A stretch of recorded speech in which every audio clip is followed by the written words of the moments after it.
भारत और नेपाल के बीच सांस्कृतिक संबंधों को मजबूत करने के लिए एवं आपसी सामंजस्य बढ़ाने के लिए नोएडा स्थित मारवा स्टूडियो में international women's film forum felicitation ceremony का आयोजन किया गया। दीप प्रज्वलन और गणेश वंदना के साथ इस भव्य कार्यक्रम की शुरुआत की गई।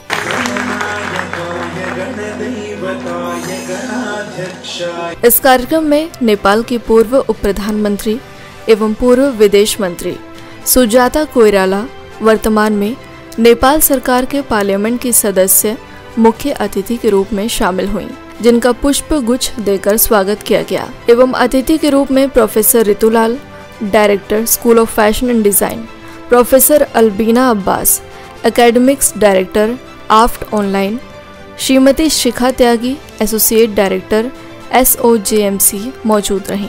ICMEI के संस्थापक संदीप मारवा का कहना है कि हर साल 100 महिलाएं इंटरनेशनल विमेंस फिल्म फोरम में हिस्सा लेती हैं और दिन रात मेहनत करती हैं।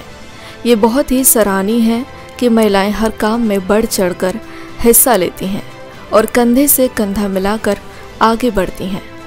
कार्यक्रम में मारवा ने आत्मनिर्भर बनने की भी बात कही और लोगों को आत्मनिर्भर बनने के लिए जागरूक भी किया।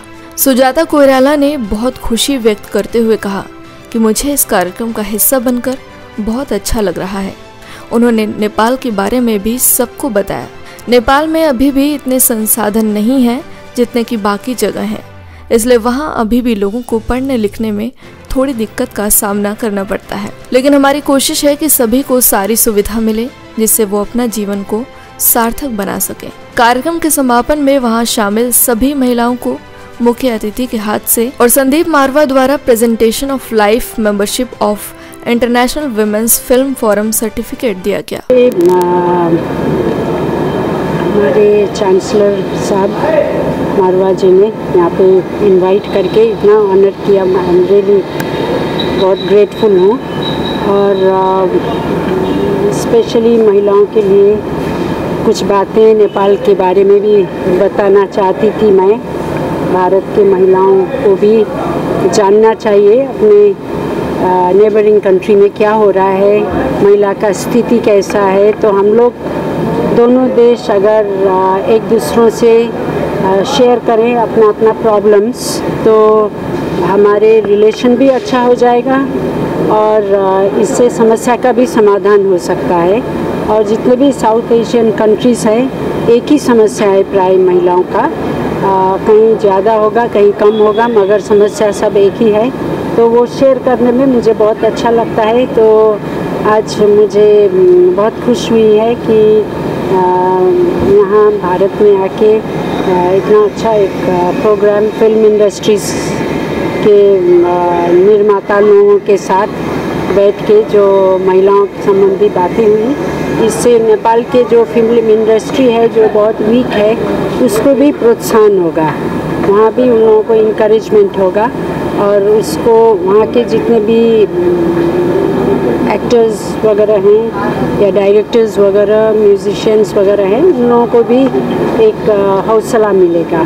तो इसके लिए मैं बहुत बहुत आभारी हूँ मारवा जी के साथ और सभी को आप लोगों को भी धन्यवाद देना चाहती हूँ। आप लोग पब्लिसिटी कीजिए, वो भी जाएगा साउथ एशिया में कि हम लोगों ने ऐसा काम कर रहे हैं और भी साउथ एशियन कंट्रीज़ को बुला सकते हैं, एक साथ बैठ के समस्याओं को समाधान कर सकते हैं। मैम, संदीप मारवा जी के लिए क्या कुछ कहना चाहेंगे जो महिलाओं के लिए इतना सुंदर आयोजन किया, इतना बड़ा कार्यक्रम इंटरनेशनल वुमेन फिल्म फोरम का आयोजन किया है, इसके बारे में मारवा जी के लिए क्या कहना चाहेंगे?